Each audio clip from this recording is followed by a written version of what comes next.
ฝนแรงแห้งมาในปี2026เนาะพี่น้องบ้านของสาวนางหนทางจนบ่เป็นตาเที่ยวเลยมื้อนี้หนทางบ่เป็นขี้ฝุ่นเนาะพี่น้องแต่ว่าเป็นขี้ตมแทนสาวนางได้โอกาสเข้ามาเลาะในบ้านรอบๆของบ้านของสาวนางและพี่น้องบอกเลยว่าไผเห็นสภาพหนทางแล้วมั่งหนาวต้องลุกเนาะพี่น้องบ่อยากคิดสภาพใส่ยามฝนเดือน6เดือน7ถ้าเป็นยามแล้งเดือน3เดือน4นี่โอ้ยถ้าบ่ปกขี้ฝุ่นไปน้ำนี่หัวแดงหัวดอนพี่น้อง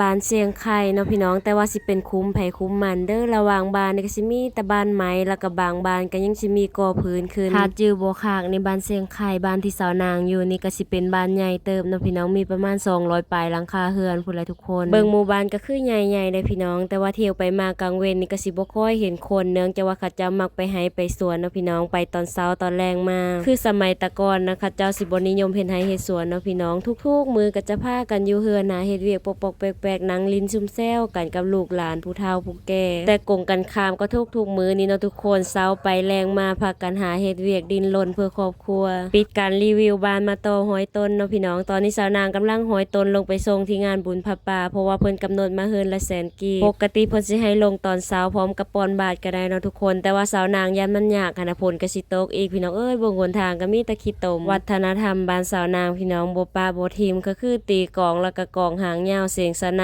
พี่น้องม้วนแซ